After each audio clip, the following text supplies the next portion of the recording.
Olá a todos, bem-vindos a mais um episódio do podcast Ataxia e Horror.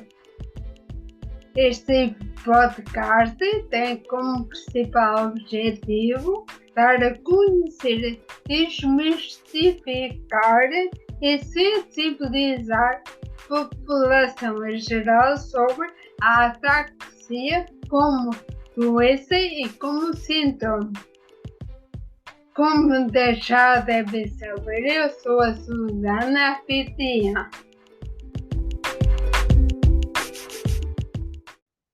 Não se esqueçam de ativar as notificações, clicarem no sininho para saber quando é que é o próximo episódio. Partilhem e divulguem para que este projeto possa crescer e chegar ao maior número de pessoas. O convidado de hoje é o Dr. Clébio. Desde já agradeço por ter aceitado o meu convite para participar neste episódio e é uma grande honra poder estar a falar consigo. Muito obrigada. Obrigado, Wilson, pelo convite. É um gosto também muito grande aqui estar.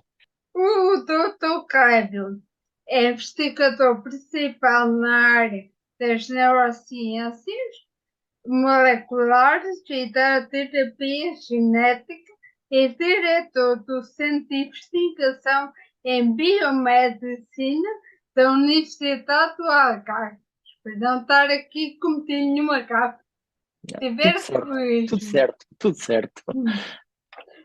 O Dr. Clébio e a sua equipa foram responsáveis pela investigação pioneira que identificou uma nova proteína como alvo terapêutico para duas doenças neurodegenerativas raras e incuráveis: a ataxia espinocerebellosa tipo 2 e a ataxia espinocerebellosa tipo 3, também designada como doença Machado-Joseph. E vou começar por aí. Pedi para tentar explicar qual é a diferença entre a espinocerebellosa tipo 2 e tipo 3. Ok, com certeza. Mais uma vez, obrigado pelo convite. É sempre importante, acho eu, nós, os investigadores, sairmos dos nossos laboratórios e falarmos com as pessoas, portanto, agradeço a oportunidade.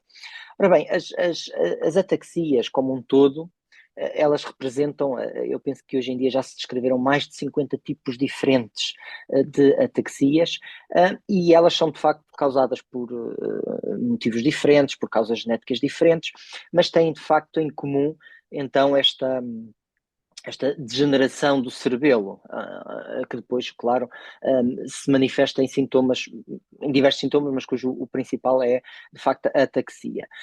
No caso da ataxia tipo 2 e tipo 3, elas pertencem ao mesmo grupo de doenças, ou seja, que são um grupo de doenças chamadas doenças de poliglutaminas. Até à data conhecem-se 9 doenças, e elas são de facto muito semelhantes, apesar de, ou seja, o que é interessante do ponto de vista científico, para nós que estudamos estas doenças, é que a causa, ou seja, o gene é muito diferente. Portanto, a ataxia do tipo 2 é a ataxina 2, no caso da doença de Machado-Joseph é a ataxina 3, mas portanto não tem a ver. A proteína que estes genes codificam é muito diferente, tem funções muito diferentes.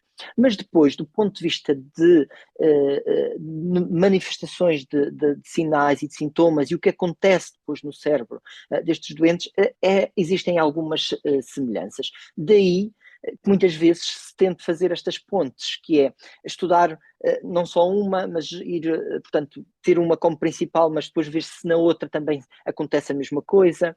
E isto é feito, obviamente, por nós aqui, que estamos com este interesse na doença de Machado-Joseph e na ataxia espinocerebellosa do tipo 2, mas também há outros investigadores um pouco por todo o mundo que também tentam estudar a do tipo 1 com a do tipo 2, portanto, para encontrar aqui pontos, porque repare, isto são doenças incuráveis, infelizmente, à data. E por enquanto? E por enquanto, sem dúvida. E eu acho que tudo o que nós pudermos fazer para maximizar os nossos recursos em termos de investigação, as nossas conclusões, é uma mais-valia. E, portanto, se eu, em vez de estudar, é evidente que não consigo estudar todas, mas se eu conseguir estudar uma e ainda as conclusões do meu estudo ajudarem a outra, acho que estamos a dar aqui passos muito importantes para que, de facto, num futuro, que esperemos que não seja tão distante, possamos ter aqui algumas terapias disponíveis para estes doentes e outros. Atenção. E, portanto, eu acho que toda esta ligação entre doenças acaba por ser importante para nós também, investigadores. Então, são duas células diferentes e que têm proteínas diferentes. Essas células normalmente localizam só no cerebelo, no cérebro ou no espinhal. Queres explicar um bocadinho melhor esta parte? Sim, ou seja, as proteínas existem em todos os neurônios, sejam a que causa a doença, seja a outra. A questão é que a que causa a doença está mutada, está alterada. E quer numa doença, quer na doença de Machado-Joseph, quer na ataxia espinocerebellosa tipo 2, a zona de facto mais afetada é o cerebelo. Ponto. Mas dentro do cerebelo, os diferentes tipos de neurônios que são afetados são diferentes. Por exemplo, na ataxia espinocerebellosa tipo 2, as células mais afetadas, e aqui vai uma palavra, são os neurónios de Purkinje, as células de Purkinje. Enquanto na doença de Machado-Joseph, não, são os núcleos profundos. E, portanto, há aqui ligeiras diferenças do ponto de vista de neuropatologia, mas a base, essa é relativamente semelhante, e à medida que a doença vai progredindo, mais neurónios vão ficando afetados e chega a uma altura em que até existem neurónios que estão afetados em ambas as doenças. E outras zonas do cérebro, atenção, inicia-se primordialmente e é preponderante o cerebelo, mas existem outras zonas do cérebro que estão afetadas.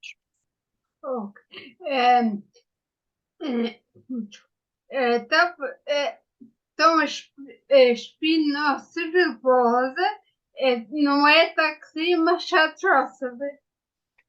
É do tipo 3, pode-se chamar ataxia espinocerebellosa tipo 3 ou doença de Machado-Joseph. Tem estes dois nomes.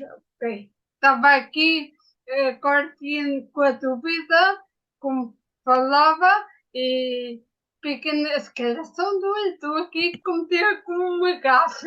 Não, é a mesma. Podemos chamar quer um nome, quer o outro. Isso tem algum estudo, sabe porquê que ocorrem as mutações? São genéticas, são algum. Como é que só existe assim alguma base de estudo sobre essas mutações?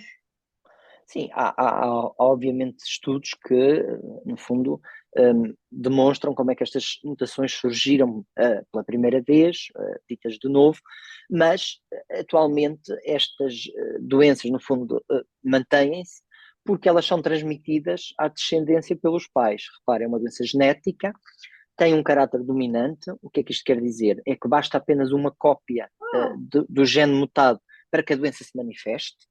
Portanto, uma cópia e a doença manifesta-se, e, portanto, os casais, basta que uma das pessoas tenha, de facto, uma destas doenças, os filhos têm alguma probabilidade, não todos, obviamente, mas existe uma probabilidade de que alguns dos seus descendentes possam ter a doença. E por isso é que, por exemplo, nos Açores, a doença de Machado-Joseph é uma doença que em algumas ilhas existem muitos, porque de facto, muitos doentes, porque são doentes das mesmas famílias ou da mesma família. Portanto, há aqui algo que é muito claro, quer dizer, se os meus pais têm a doença de Machado-Joseph, eu posso fazer o teste, obviamente, mas tenho alguma probabilidade de ter. Posso não ter, mas posso ter. E esta doença também era conhecida como a doença dos Açores. Também, exatamente, ou seja, Machado-Joseph, isto foram a família Machado, e portanto ela foi descrita pela primeira vez, daí ter nomes diferentes, em descendentes de famílias açorianas nos Estados Unidos da América. E repare, esta é uma doença que afeta, se calhar, uma em cada 100 mil pessoas a nível mundial. Portanto, é uma doença rara. mas em algumas ilhas dos Açores, portanto, podemos estar a falar em que uma em cada 149 pessoas tem a doença. Evidentemente que os Açores, algumas ilhas são pequenas e a dimensão é pequena, mas quer dizer, vê-se muito bem a diferença, não é assim tão rara, e daí durante muito tempo, hoje já não se comenta essa da ilha da doença dos Açores, mas durante algum tempo foi de facto conhecida porque tinha essa prevalência grande, e tem ainda, em algumas ilhas dos Açores. Ok, muito bem. E retomando a sua investigação com a sua equipe, como é que surgiu e quais foram as principais conclusões desse estudo? Ora bem, eu trabalho desde 2007 nesta área, e estive durante muitos anos no Centro de Neurociências da Universidade de Coimbra, onde comecei a contactar com a investigação nesta área, nomeadamente na doença de Machado-Joseph. Depois, em 2016, eu mudei-me para o Algarve e para a Universidade do Algarve, onde sou professor cá e como disse bem, tenho o meu laboratório e, portanto, trouxe um pouco desta ideia de continuar a trabalhar nas ataxias, porque são doenças raras e acho que há quase esse dever das universidades de potenciarmos a investigação nestas doenças e, portanto, o trabalho, já agora este que foi publicado agora, eu comecei a trabalhar em 2015, ainda antes de vir para o Algarve, e depois aqueles primeiros anos quando mudamos de vida é sempre difícil, e portanto a investigação não avançou tão depressa como eu queria, mas nos últimos anos, e também porque tive a sorte de ter estudantes, como eu costumo dizer, brilhantes no laboratório, o trabalho conseguia avançar bastante e conseguimos então identificar esta proteína que parece ser importante e quando a modelamos temos aqui um efeito protetor e de, no fundo, parar não, mas de atrasar a progressão da doença. E isto é muito significativo. E já agora deixo só comentar aqui, de dizer que o nosso estudo foi publicado em dezembro, à volta disso, e 2 ou 3 semanas depois saiu outro estudo com a mesma proteína, mas noutra doença de poliglutaminas, que não é uma ataxia, que é a doença de Huntington, que é uma doença dentro do que são os grupos, as doenças das poliglutaminas, é a mais comum, e que esse estudo aponta para os mesmos resultados que nós obtivemos. Portanto, dá força ao nosso trabalho. E de facto parece que aqui esta proteína poderá ser um alvo, evidentemente temos que estudar mais, isto não acaba aqui, mas parece um alvo muito, muito, muito interessante, como um futuro alvo terapêutico. Segundo o estudo, pelo que entendi, a redução da proteína para diminuir os sintomas. Ou é o contrário? Não, é ao contrário. É o contrário, desculpa. Ou seja, não há problema. Nós o que vimos em modelos animais destas doenças, em fibroblastos, portanto em células de doentes, é que esta proteína que nós identificamos está diminuída. E nós, quando restabelecemos os níveis, ou seja, quando voltamos a pôr os níveis desta proteína, há uma diminuição dos sintomas. Isto, obviamente, sempre em modelos celulares e animais, e, portanto, a ideia é sempre colocar uma proteína que está diminuída nos doentes. Então, para quem é doente, pensa assim, então eu fazer tomar o comprimido com essa proteína já. Era bom, mas eu percebo, e obviamente, como deve imaginar, depois do artigo ser publicado, eu recebi muitos contactos de doentes, de familiares, e aos quais tento sempre a responder, mas infelizmente estes estudos precisamos muito mais, precisamos continuar a estudar em modelos animais, e se as coisas então continuarem a correr bem, a esperança, e essa é uma esperança muito, muito, apesar de saber que é difícil, é uma esperança que eu tenho como investigador e como pessoa otimista, é que algum dia isto possa chegar à clínica, pelo menos para testar. Mas claro que temos de testar a segurança, não queremos que as pessoas fiquem piores com algo que seria para melhorar, e são processos, como deve imaginar, são muito lentos. Eu percebo que isto para os doentes e para as famílias é duro, obviamente, e tenho essa noção, mas também temos que ter um certo grau de realidade. se fosse assim tão fácil, já teríamos, de facto, nós e outros tantos que já trabalham nestas doenças há mais anos que eu, desenvolvido uma terapia. Mas continuamos a trabalhar e a nossa ilusão é que algum dia, seja esta, seja outra, sejamos nós, sejamos outros grupos quaisquer, o importante é avançar, e o importante é fazer com que, de facto, a ciência e a investigação fique ao serviço das pessoas e da sociedade. Então, pelo que esses investigadores de outra doença chegaram às mesmas conclusões. Há uma parceria, pode haver uma parceria para acelerar o processo? Como é que funciona na prática ou não? Não, por acaso é muito engraçado, porque eu não sem dúvida, e digo já que já contactei até o investigador principal desse artigo, porque eu não conhecia, obviamente, a ciência é um meio grande, e o artigo apareceu-me assim de surpresa, foi um dos meus estudantes do laboratório que viu, e nós dissemos, vamos ver o que é. E por acaso tenho aqui mesmo em frente, que ainda não acabei de ler, ainda não tive tempo, mas quero muito perceber, não só porque eles usam modelos diferentes de nós, mas como é que nós podemos colaborar, de facto, e isso tem toda a razão, como é que nós podemos colaborar para ir mais depressa. Até porque em ciência, e isto é mesmo muito, muito importante, que passe essa mensagem, é que nós trabalhamos sempre em colaborações. Claro, não podemos colaborar com toda a gente, mas tentamos sempre colaborar, e, por exemplo, o trabalho que eu fiz cá foi em colaboração com o Centro de Neurociências, e espero que, de facto, estes dois casos existe interesse deste grupo, que é um grupo na Alemanha, é o que publicou para outra doença, e nós, em pensar como é que nós podemos colaborar, de facto, para avançar mais depressa. E não, pronto, estas coisas demoram de certo tempo. Há sim alguma previsão de anos para chegarmos a um ensaio clínico? Ou isto é uma coisa já a pensar muito à frente? Não, será sempre anos. Agora, são sempre muitos anos e não poucos anos. Esse é que é o problema. Porque todo o processo, e ainda bem, para proteger os doentes, para proteger as suas famílias, os processos até que um medicamento ou uma terapia chegue ao ensaio clínico tem que passar por muitas fases. Temos que garantir que o efeito é benéfico e não há efeitos negativos, que estas pessoas não vão ter mais problemas do que aqueles que já têm, quer dizer, não seria ético.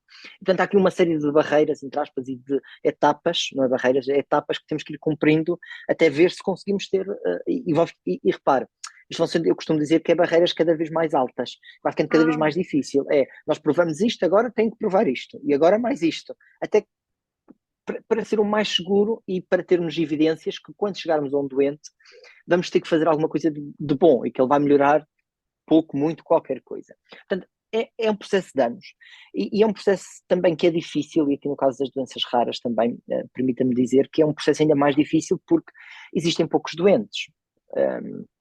E às vezes ter doentes que estejam disponíveis para participar num ensaio clínico, que não tenham participado noutro, porque depois isto pode haver, obviamente, interações, e os doentes estão todos muito espalhados, dependendo da fase em questão da doença, podemos até já não ter efeito, porque já estamos numa fase muito avançada. Portanto, aqui, toda essa parte clínica que eu deixo, que não é de facto a minha área, é muito difícil, mas o que posso dizer é que muitos investigadores em Portugal, na Alemanha, nos Estados Unidos, em Inglaterra, estão a lutar bastante para que se consiga chegar a ensaios clínicos o mais rápido possível para estas doenças e para outras, sobretudo para doenças raras, e que de facto não seja, sei lá, daqui a 10, eu gostava que daqui a 10 anos, não diga a minha terapia, que essa será praticamente impossível, mas que daqui a 10 anos existisse algo para estes doentes que melhorasse de forma clara a sua qualidade de vida. Não sei se 10 anos serão suficientes, mas gostava de ter essa visão. Pois, porque 10 anos de facto parece muito.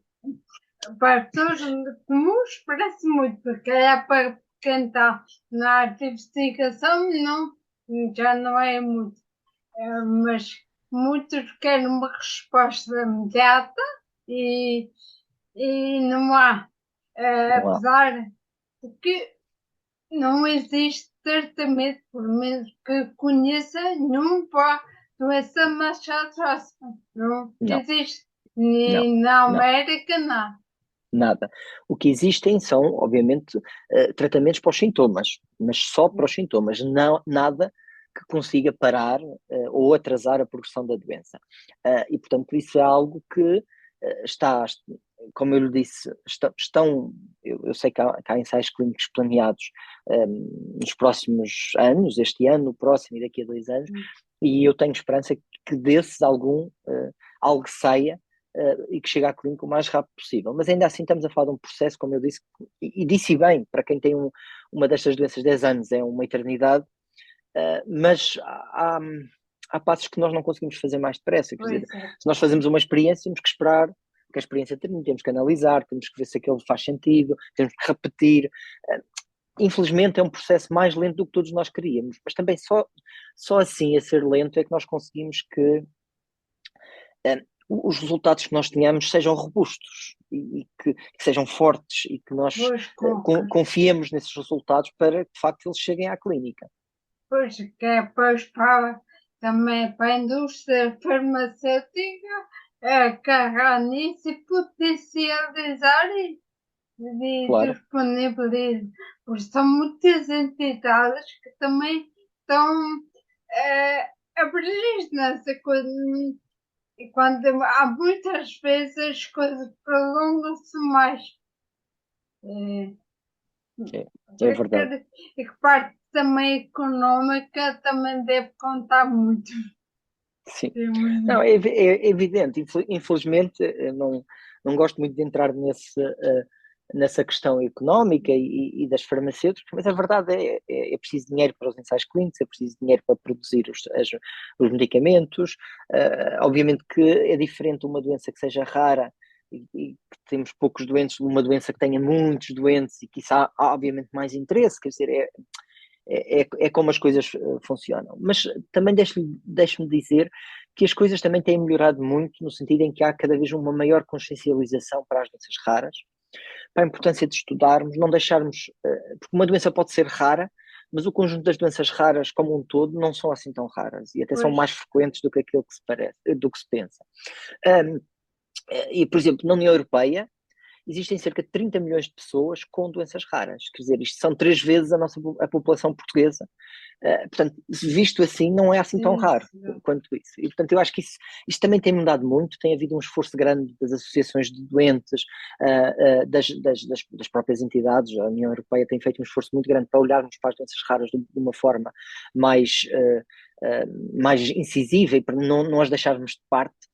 E por isso eu também tenho esperança que a doença de Machado e outras doenças raras, o esforço vai compensar daqui a um futuro médio ou próximo. Vamos pensar em positivo que daqui a 10 anos, mais ou menos, que tenha alguma novidade desta investigação que o Dr. Cléber foi responsável. Também outra coisa que você falou foi no stress molecular. Também é que eu vou falar um bocadinho sobre essa parte. Posso. Isso é algo muito que não tem nada a ver com o nosso stress, não tem nada a ver com nós estarmos estressados cá fora. Isso tem a ver com portanto, os neurónios são células que não se dividem, a gente tem os neurónios quase a vida toda, e portanto são células que nós todos os dias estamos sujeitos a agressões exteriores do sol, que provoca danos nas nossas células, algumas comidas, alguns químicos, não, tudo. Portanto, e o nosso corpo tem que estar em equilíbrio e as nossas células também. E muitas vezes o que há nos neurónios é uma deficiente resposta ao stress. Ou seja, aquele stress molecular que a gente não vê, mas que está lá e porque as células não estão a se portar como deviam, é porque muitas vezes já há defeitos. E isto parece muito óbvio agora que estamos a perceber um pouco mais, que nas doenças que afetam o cérebro, portanto as doenças neurodegenerativas, esta resposta ao stress molecular, obviamente, já está mais comprometida, já por alguma razão esta resposta já não funciona tão bem. Não lhe sei dizer ainda se é se é uma consequência da doença ou se é uma causa. Isso, Ok. isso, isso ainda não sabemos, mas a verdade, e esta proteína que nós identificamos no nosso estudo, está ligada à resposta ao stress molecular. eh, eh, Tem-se visto cada vez mais, e não só em doenças como as ataxias, mas até em doenças muito comuns como a doença de Alzheimer, que há aqui alguns déficits na resposta ao stress molecular, obviamente, e que isto condiciona de alguma forma a doença. Mesmo que não seja a causa, sem dúvida contribui para a progressão da doença. E agora temos que saber um pouco mais. E como lhe disse, o outro estudo que vai na mesma linha que os nossos resultados aponta exatamente a mesma coisa. Portanto, em que aqui há alterações do stress molecular que ainda não se sabe se são causa ou consequência, mas que são importantes para a progressão da doença. Corrija-me se eu estiver enganado. Então, se uma pessoa tiver uma vida mais saudável, mais menos estressante para as células, para elas não estarem sinapse, pode retardar a doença, não se manifestar tão rápido. Não sei se me faz entender. Está, Sônia.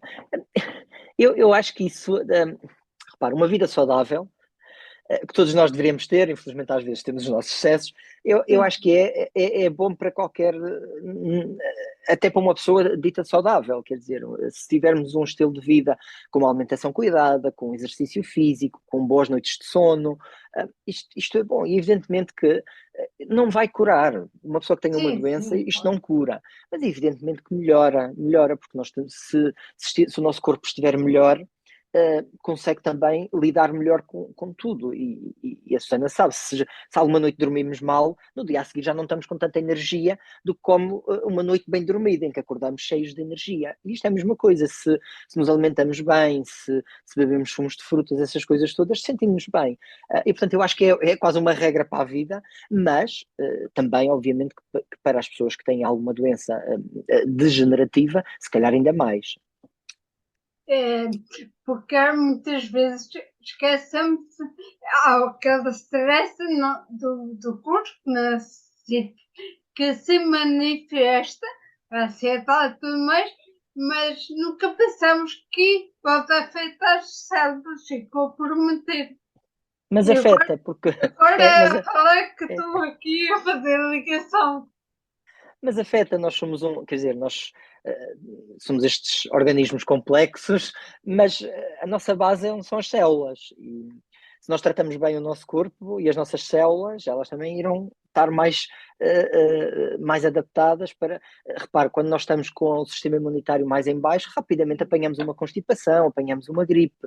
Se estivermos fortalecidos, somos mais resistentes. Isto é um exemplo muito simples, mas é este ponto, quer dizer, as nossas células, sendo a nossa base, elas estando em forma, vá lá, nós também estaremos em forma, ou pelo menos em melhor posição para lutar contra as agressões, contra as doenças, contra tudo. E, portanto, é muito importante que se perceba que, apesar de termos este aspecto externo e complexo, nós lá, no nosso fundo, somos células. Sim, se fossemos por sozinho, agora que eu estou a pensar nunca surgiu este pensamento, mas de facto nós, como todo, somos com muitas células e, e é Exatamente. engraçado, não tinha ainda pensado nesse aspecto, que calhar muita gente, mas não. E talvez agora a piada é este, quando falamos no stress, é celular. É, quais são as perspectivas de futuro com as suas investigações? No modo geral, como está já no ramo científico, quais são as perspectivas de futuros? Pronto, eu gostava muito, e toda a comunidade desta área, de que nós, de facto, nos próximos anos, avançássemos decisivamente para ajudar os doentes e as famílias. Seja por terapias que consigam atrasar, quer sejam a progressão da doença, quer sejam terapias que consigam curar, quer sejam biomarcadores que nos ajudam a perceber melhor a resposta de determinados medicamentos e de determinados doentes. Portanto, como lhe disse há pouco, eu acho que aqui eu espero que daqui a 10 anos e olhar para trás e ouvir este podcast pense que estive certo e que já se fez avanços significativos, não vão ser para todas as doenças, mas para muitas delas, para as que eu estudo e para outras, e que estas pequenas sementes que estão a ser agora plantadas com muita investigação, com muito investimento nestas doenças raras, nós conseguimos ter resultados e já existem, obviamente, e portanto isto de uma forma mais global, de uma forma mais pessoal em termos de laboratório, quero continuar a fazer crescer o meu laboratório, a investigação aqui na Universidade do Algarve, é muito importante também que se relembre que o país vai de norte a sul e que nós aqui também cá estamos para ajudar no desenvolvimento científico e académico do nosso país, e portanto isso é algo. Continuar a formar jovens investigadores, isto é muito importante, as pessoas têm que se relembrar que para a ciência continuar nós precisamos de treinar pessoas. Essas pessoas precisam vir para os laboratórios, precisam fazer as suas formações, os seus mestrados, os seus doutoramentos, e portanto também precisamos dar condições a estes jovens que tenham para terem essas oportunidades, tal como eu tive há alguns anos atrás, e portanto gostaria que isso assim continuasse. E portanto eu acho que se nós e cada um de nós na ciência fizermos o nosso trabalho, também no final do dia estamos sempre muito mais satisfeitos connosco e sem dúvida que a ciência irá avançar mais depressa se todos nós nos motivarmos para isso. Olá. Temos também fazer por isso, para motivar e para conhecer e dar a conhecer também e interagir.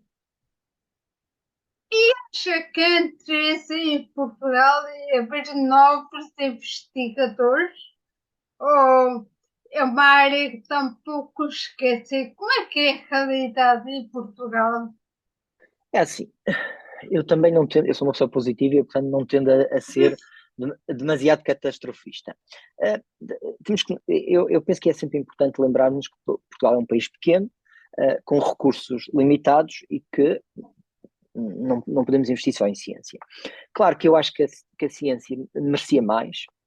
Eu relembro que quando tivemos a pandemia foram os cientistas que se chegaram à frente e quando faltava testes, quando faltava tudo, fomos nós com as nossas invenções a reconverter os nossos laboratórios, demos uma resposta como exemplar. Isto foi em Portugal, foi exemplar, também noutros países, mas em Portugal foi exemplar. E portanto, eu acho que não nos podemos esquecer que a investigação e a ciência é uma mais-valia para os países, para o desenvolvimento dos países, que isto pode gerar também riqueza para a economia, mas também gera conhecimento e gera bem-estar para a sociedade. E, portanto, não vou dizer que é uma realidade muito má, mas também não vou dizer que é uma realidade boa. E penso que aqui faz falta investir mais em fixar os nossos jovens aqui.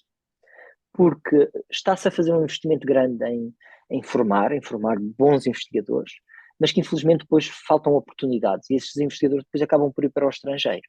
E portanto nós formamos pessoas de muita qualidade, gastamos dinheiro, mas depois são os outros países que aproveitam. E acho que tem que haver aqui uma aposta mais clara em que estes jovens investigadores fiquem no nosso país e contribuam, porque senão estamos no fundo a gastar, é para o bem da ciência, mas estamos a gastar os nossos recursos e outros países estão a aproveitar-se. Pois, felizmente não é só na área da ciência, em outras áreas também se verifica isso. É verdade. Agora, eu estou cá, tem muito mais investigações, sem ser para além da taxi. Foram cerca de duas ou mais. Foram quantas? Duas? E continuo muito no ramo da parte da doença neurogenética. Quero falar assim um bocado sobre as outras investigações? Claro que sim. Sim, o meu campo é sem dúvida as doenças neurodegenerativas ou até algumas agora mais ligadas ao neurodesenvolvimento e, portanto, eu estou muito focada na ataxia espinocerebrosa tipo 2 e tipo 3, mas também tenho assim agora uma linha de investigação numa síndrome que se chama síndrome de Cockayne, que é uma doença que afeta crianças, que se caracteriza também por problemas motores, problemas no cérebro, mas não só, e portanto também tem todo um programa de desenvolvimento de terapias para essa doença e espero que de facto também contribuir nessa área. Evidentemente que aqui eu tenho sempre muito mais interesses e portanto há sempre muito mais, cada vez que às vezes descubro uma nova doença que seria interessante estudar, eu gostaria muito, mas também há aqui os recursos que são limitados, tal como eu já disse, as mãos, vá lá, quem faz o trabalho no laboratório também não tem assim pessoas, quer dizer, tem muita gente, mas cada um já está nos seus projetos e portanto, às vezes falta o que é o recurso de pessoas e o que é o recurso, obviamente, financeiro. Mas, portanto, ando sempre assim à volta das doenças raras e doenças raras que afetam o sistema nervoso. Então gosta de desafios, de desafiado. Co- Gosta de desafio. Ah, Tipo, sim, sim. surge uma doença rara, gosta de investigar. Por isso é que surge agora a minha questão. Qual é o maior desafio que vê na sua área? O maior desafio, e acho que há pouco já abordei um pouco, é nós conseguirmos passar estes resultados que temos no laboratório e para que eles cheguem, não sei, num espaço de vida útil, cheguem à clínica, porque muitas vezes, e isso é um problema do meu laboratório, mas da investigação quase a nível mundial, é que fazem-se grandes avanços. É verdade que há sempre uma diferença entre o que são os nossos modelos, o que são modelos animais e o ser humano, há muita diferença. Mas muitas vezes eu costumo dizer que fazemos os estudos, os resultados são extraordinários, mas depois ficam ali, não avançam. Então, na gaveta. É quase, não avançam porque nós nas universidades, pronto, eu também sou professor, tenho outras responsabilidades, não consigo isso.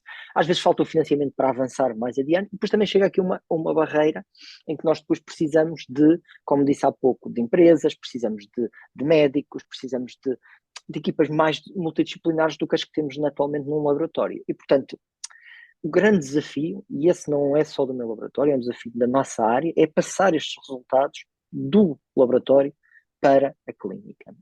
Demorando o que demorar, mas que não fiquem, como disse há pouco e bem, que não fiquem na gaveta. Pois, se tiver a oportunidade, o episódio antes deste foi com a doutora Patrícia Maciel. Também Conheço. falamos um pouco nesse aspecto, e, que há resultados fantásticos e depois não passo muito de linha. É verdade, é verdade. E é uma pena. Pois, E repare, é frustrante, obviamente, principalmente para os doentes e para as famílias, mas também é frustrante para nós investigadores, que trabalhamos muito para lá chegar e depois as coisas ficam ali paradas, não é? Ou na gaveta, ou porque não há dinheiro, ou porque não. Por mil e uma razões. sim, E é de facto uma pena muito grande. E é uma frustração também. pois. Eu não quero me ocupar muito mais do seu tempo e quero deixar alguma dica ou sugestão para quem nos está a ouvir. Claro que sim. Pronto, eu gosto sempre de dizer que não tenho, obviamente, uma doença rara, mas consigo perceber a dificuldade que muitos se calhar, dos seus ouvintes, Susana, têm e das suas famílias, às vezes de falta de respostas, porque são pessoas quase únicas no mundo, aliás, somos todos únicos, mas eu também gostava de deixar uma palavra de esperança aos doentes, às famílias, sabendo que há pessoas, há investigadores em Portugal, na Europa, no mundo todo, que levantam-se de manhã com o objetivo de trabalhar, de chegarmos a que num futuro mais ou menos distante, não chegará para todos, mas chegará para alguns, nós possamos de facto dar uma resposta e que a medicina daqui a 10, 15, 20 anos dê respostas efetivas a estes doentes raros que hoje ainda não existem, tal como agora dá respostas a doenças que há 50 anos não tinham cura ou morríamos, como coisas mais simples, como gripes ou coisas assim. E, portanto, é uma palavra de força, obviamente, para os doentes e para as famílias, mas também de esperança. Sim, eu agradeço em nome delas e da comunidade pelo seu trabalho que de investigação que tem feito, que está. Se posso dizer que parabéns pelos resultados e por não desistir e continuar a proporcionar estas investigações são sempre uma mais-valia. Como estava a fazer, não quero roubar muito mais tempo e agradeço muito a sua participação nesta conversa que tivemos, foi fantástica. Aprendemos sempre um pouco mais e clarificamos um pouco mais como é que está o futuro da parte de investigação. Por isso, mais uma vez, agradeço por ter aceitado o meu convite. Obrigada, doutora Carlos. Obrigado, Susana, e felicidades para este seu projeto muito, muito, muito interessante. Obrigada. Obrigado, obrigado. E assim terminamos mais uma conversa do podcast, desta vez com o Dr. Kleber. Espero que tenham gostado. Obrigada por terem acompanhado este episódio até ao fim. Deixem as vossas sugestões e mensagens na página Desafios da Minha Vida. Obrigada. Somos poucos, mas juntos somos muito mais fortes.